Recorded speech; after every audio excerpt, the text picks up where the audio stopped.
Como definem o tempo atual em comparação ao passado? Achei a pergunta dela fantástica.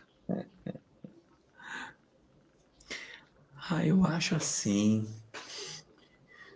Como nós somos, na verdade, os mesmos espíritos que voltam, existe muito do passado no presente. Muito. Mesmo com todas as lições que o passado nos entrega, a gente continua repisando as mesmas trilhas. E, assim, a diferença de uma criatura em duas encarnações consecutivas é pequena. Existem algumas reflexões nesse sentido dentro da literatura espírita sobre o quão pouco o espírito se transforma de uma existência para outra. Às vezes a gente vê uma pessoa com idade avançada, com pensamentos bonitos, nossa, como mudou nessa existência. Bota ele jovem de novo, bota hormônio na veia dele e solta no carnaval, vê se ele vai realmente ter toda essa nobreza de caráter. Então, nem sempre uma conduta equilibrada na velhice significa que o espírito venceu.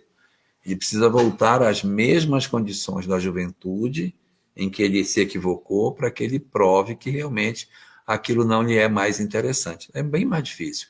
Então, tem muito do passado no presente. Às vezes, a gente sofistica a forma de lidar com isso. Então, a gente não tem fogueira, mas tem cancelamento em rede social, né? Tem uma série de práticas que são assemelhadas. A intolerância não é física, mas, nossa, a intolerância que tem hoje na rede social, o ódio que existe, é muito grande. Então, a gente vai só se revelando. E nesse período de transição planetária, todas as portas do desequilíbrio estão abertas, que é para a gente se revelar e a gente poder separar o joio do trigo com mais facilidade. Então você tem que ter todas as portas abertas para saber se o cara passa pela porta ou não. Passar pela porta, beleza. Se as portas estiverem trancadas, eu nunca saberei se meu filho é bom ou não. Ele tem que estar com tudo aberto e ele escolher a porta correta para atravessar. É isso.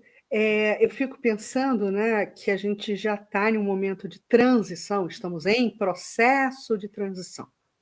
Então, estamos no mundo de provas e expiações? Não, nós já estamos migrando para o momento da regeneração. Mas como Kardec, né, sempre como bom pedagogo, disse, nada é tão sólido e tão pontual. Existem nuances, como a própria escala espírita também é composta de nuances. Então, são Sim. fases de transição. E nós estamos em plena fase de transição. E, como muitos autores espirituais nos asseveram, né, quando a gente se debruça sobre a literatura espírita, essa ideia ela é uma ideia recorrente. Nós, hoje, já temos todos os insumos necessários para vermos prevalecer o homem espiritual. Isso é inquestionável. Nós já podemos exercer o nosso melhor lado da luz e deixarmos o lado sombra. Mas por vários mecanismos internos, por várias situações, né? E são situações na história particular de cada um, que não dá para estabelecer via de regra geral, nós temos dificuldades de fazer isso prevalecer. Agora, nós já temos plena condição hoje de exercitar esse homem espiritual. Isso é inquestionável. É uma questão só de mobilização da nossa vontade para que esse exercício seja um exercício contínuo, permanente. Agora, o que eu acho que todos nós devemos fazer, e aí eu estou falando para eu mesmo ouvir, fica a dever de casa para todo mundo, daqui a uma quinzena vocês vão me responder o que aconteceu. Nós podemos fazer uma pergunta alavanca para que o nosso progresso espiritual ocorra. E qual é essa pergunta alavanca? Todos nós temos nessa encarnação uma questão. Qual é a sua questão? Qual é o seu ponto mais sensível? E que você, se você se vasculhar por dentro, você sabe Você vai conseguir elencar esse único, um ponto preponderante mais sensível. Qual é a tua questão na vida? Eu sei qual é a minha. Estou lançando aí para vocês. Qual é a sua questão? E se você identifica qual é essa sua questão, você alcança um degrau para você subir. Que é o autoconhecimento. Sim, Mas não tem para onde fugir. Objetivado. Qual é a tua questão nessa vida? O que mais te incomoda? O que mais prevalece em você desse lado sombra? É aquilo que você mais tem que dar atenção, é aquilo que você mais precisa corrigir. Qual é a tua questão? Se você resolver essa equação de qual é a tua questão, podem ter certeza que essa encarnação está ganha. Essa encarnação está ganha, minha gente. É porque... Pode falar, Lara. Tem 2 planejamentos espirituais. Tem o planejamento espiritual social e tem o planejamento espiritual interno.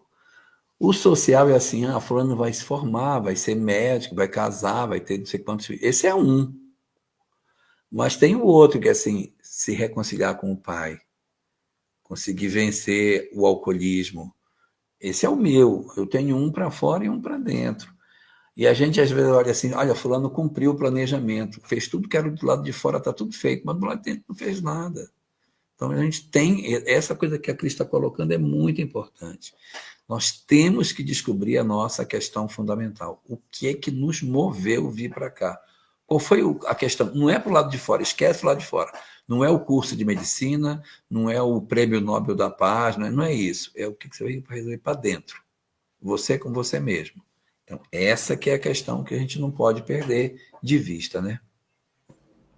Eu quero enfatizar o quanto o Espiritismo nos ajuda nesse processo. O quanto é importante nós buscarmos o conhecimento.